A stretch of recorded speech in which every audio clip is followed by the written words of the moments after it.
to do. So, with the music and the TV and everything, he watched a lot of music. He watched a lot of TV and videos and different things, and, he looked up to these guys on the television, and he looked up to these big rap superstars and movie stars, and, he figured, that's what I want to be. I want to be like them. Whatever they're doing, I want to do. Whatever they're doing, they're making it. It seems cool, so therefore, I want to be that. So throughout his high school career, it came to a point of juggling. He loved to play basketball, and he was on the basketball team all year, every year, freshman, sophomore, junior, senior year. But during high school, he juggled between basketball and fitting in. He started to dwindle in the gang life, and he started dwindling in the partying and the drinking and the drugs, and he thought that was his purpose and that what he was supposed to do. He thought that what he was meant to do to fit in. And so every day he struggled with that.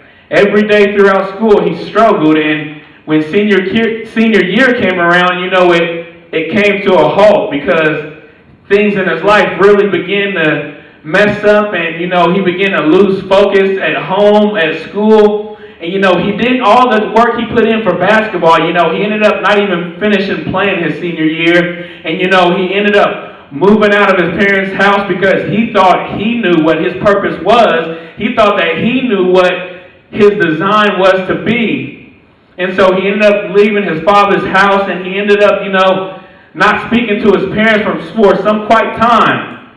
And he still graduated high school and everything, but the point of further education was not in his mind. See, when he finished school, he decided, okay, well, now it's time to make it into the rap game, make it into the drug game, and make it in the gang life. Because that is what I need to succeed, because I hear all these rappers talking about it all the time, so that must be the thing that I need to succeed.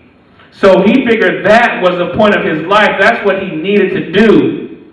And so many choices he made turned him around, and during that summer after school he found himself in jail, and just things he never seen before, not being able to go home to his parents, just up all night doing things that he never thought he'd be doing. And all of that stemmed from him wanting to fit in and be somebody who he wasn't. Joe thought that his purpose was with the gangs and the drugs and all that different stuff. But there was something more that he didn't know. Now, I want to turn in my Bible to Exodus chapter 3. And I'm going to read verses 9 through 11. And it says, "Now therefore, behold, the cry of the children of Israel is come unto me. And I have also seen the oppression wherewith the Egyptians oppressed them. Come now, therefore, and I will send thee unto Pharaoh, that thou mayest bring forth my people, the children of Israel, out of Egypt. And Moses said unto God, Who am I, that I should go unto Pharaoh, and that I should bring forth the children of Israel out of Egypt? Who am I?" Everybody say it one time. Who am I? That's a question we should all ask ourselves day to day. Who am I? If God has not revealed your purpose, that should be one of the number one questions. Lord, who am I? See, a lot of times we struggle with our identity and what we think we are. Just like Joe, he thought his purpose was to be in the rap gang. He thought his purpose was the gang life. He thought his purpose was to sell drugs, make a lot of money. He thought all of these things was his purpose. But the question still remains, who am I? Moses asks, who am I? See, Moses thought that, he was a Hebrew, but he was raised in the Egyptian household, and, he knew all the Egyptian culture and all that stuff, and, there came a point in his life where he left that behind. And so, what I found out that, basically Moses thought that, okay, this is it. I'm just going to, take care of my father-in-law's flock, his sheep and everything, and that's it. But he didn't know that God had a much greater purpose for him. And a lot of us don't realize that God has a greater purpose for each and every one of us. We just have to find it. We just have to continue to go to Him and seek it.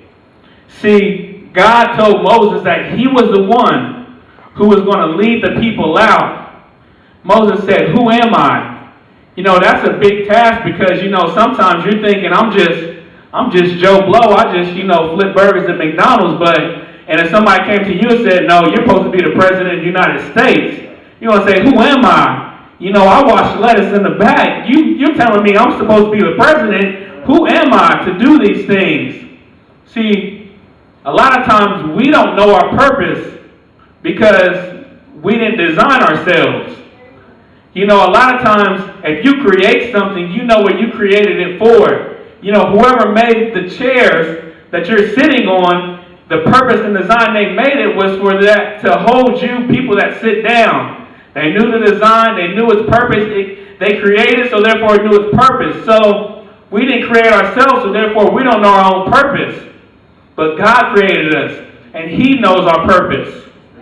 And so I continued to read on about Moses, and I was astonished with the things he did. And the thing about it is, he didn't have anything. He just had a stick, a staff. That's all he had. And God doesn't need nothing extra because everything you have, anything you need, He already put it in you.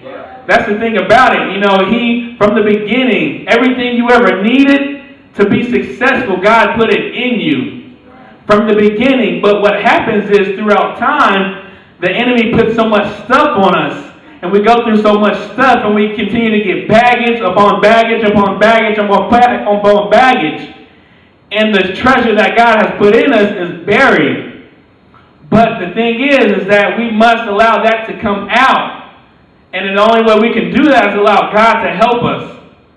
So the thing about it is that Moses, thought he was just supposed to tend to the flock. That's what he thought his purpose was. But later on comes to find out he's supposed to lead a nation. Many people.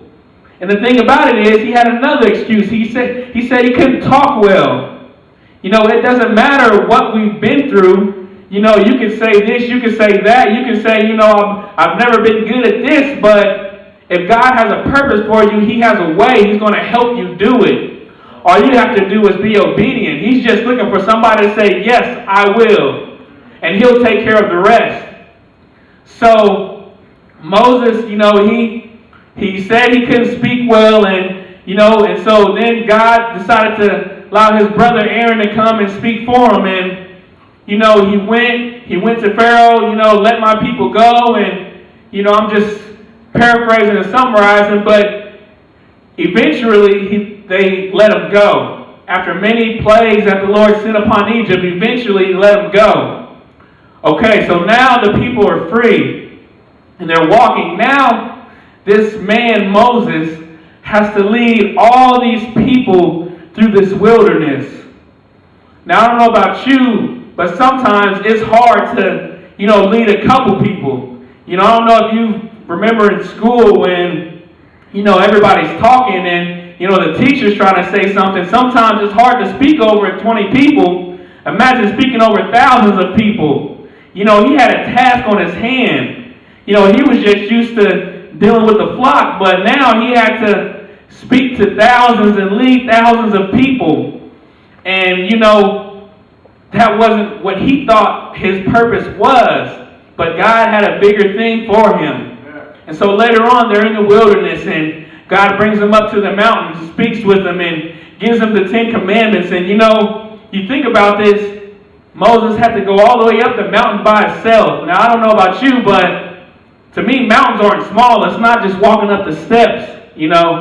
A mountain is high, clear up. Now, can you imagine walking up a mountain by yourself? Walking up there, speaking with God, getting the 10 Commandments, then carrying them back down by yourself.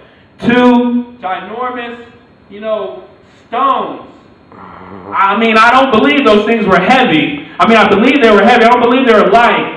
And it was 2 of them. Sometimes it's hard for us to carry the little, bricks you might try to sit, if your car don't have any tires. You might sit your car on some bricks or something. Sometimes it's hard to try to carry them. You're working hard. But imagine 2 ginormous stones by himself. Then he had to walk down the mountain by himself. And he walked down and seen, that the people were, they weren't being obedient. They weren't doing what they were supposed to do. So therefore he got angry and broke the stones. So then he had to go back up the mountain. And you can imagine, the hard work. Some of us, we get tired going up and down the stairs one time. But he had to go up and down a mountain carrying 2 big old stones. But he continued to do it. He went up a second time. And, the Lord had him. This time, God decided, I'm not going to do all the work. You're going to help me. And that's the thing about it. Sometimes us in the church, we get lazy. I'm going to just say it. We're lazy sometimes. And you say, some people will say, well, I'm a child of God, so God's going to work it out. I might not have a job, and God's going to work it out. But you can't just sit at home on your butt and expect God to work it out. You see, it's a joint effort. It's a joint thing. You got to work with God, and together you'll make it happen. And so the thing about it is, I found out that, with Moses, you think about it. The whole story of Moses, wow. From tending his father-in-law's sheep to leading thousands of people. How in the world could he do this? And there's a couple verses that come to my mind, like Philippians 4:13 says, I can do all things through Christ, which strengthens me. And so sometimes you got to think on those things like, wait a minute, I can do all things. And the Bible doesn't say some things, but it says all things. So you think about that all. What does all mean? That means anything you can think of. I can do all things through Christ, which strengthens me. Romans 8:37 tells us that we are more than conquerors. Yeah. And so, you got to continue to get these things on your mind. 1 John tells us that greater is he that is in us than he that is in the world. You have to look around and say, you know what? I am an overcomer. Sometimes you have to do like David did and encourage yourself. Sometimes you got to say, you know what? I am somebody. You know what? I am destined for great things. You know what? I don't care what's in my way. I can do all things through Christ. Deuteronomy tells us that we're supposed to be the head and not the tail, above only and not beneath. See, God has destined us for many great things. And sometimes it's sad because we haven't realized our full potential. And we're not living up to what we're supposed to do and what we're designed and purposed to do. So back to Joe. Y'all remember Joe? Finished school. The gangster. He selling the drugs and, with the ladies and, making it happen. Spend a little time in jail, but he out now and everything is, everything is all right. Well, later on, the Lord starts dealing with Joe. And Joe doesn't know what's going on. He starts having these dreams and he can't explain it. So something draws him into the church, which was God. God drew him into the church. And when he began to go to the church and he began reading his Bible and having conversations with people on his jobs, he realized, there's some things that God was trying to show him. He would go to work and discuss about 3 or 4 different topics. Then he'd go to Bible study that next week, and the pastor of the church all of a sudden spoke on those 4 topics exactly, not knowing that Joe was just talking about that with somebody at work. And so he began seeing all these things, getting this confirmation and everything, and things began to look up. And so he decided, I'm going to stand. I'm going to stand for Christ. And so he began going to church and he began leaving the life that he knew behind. And next thing you know that God started calling him to preach. And he's thinking, wait a minute. Hold on. I was a little hustler on the street, trying to make $1, hollering at these females, doing all this crazy stuff. And, I can come to church now and then, but you want me to preach, Lord? You want me to speak to your people? You want me to stand behind the podium on a Sunday and speak to your flock? He couldn't understand it, but the Lord continued to deal with him. And the Lord told him, it's not by power or not by might, but by my spirit. And so the Lord began to use him in a mighty way. And he just became obedient. He became obedient to whatever God wanted him to do, and he saw his life go in another direction. And now he preaches from time to time. He works in the church. He's a servant of the Lord. He does everything that he can to serve God. And, he messes up sometimes. Don't get me wrong, because he's in the flesh, but he repents. He goes before the Lord when he does mess up. He gets on his knees and says, Father, forgive me. And, he's forgiven. And now things are looking up for him. But before I take my seat, I just want to tell you guys one more thing. It's just remember what your purpose is. And, if you don't know it, seek God for it. And He'll reveal it to you. And the thing about Joe, it's a true story, because the name Joe, the things that happened to Joe, everything that I told you about Joe was about me and what I went through. Everything about Joe that I spoke of was my life. But God has taken me in another direction. I didn't know my purpose, but now I do. And I'm continuing to seek Him. Amen.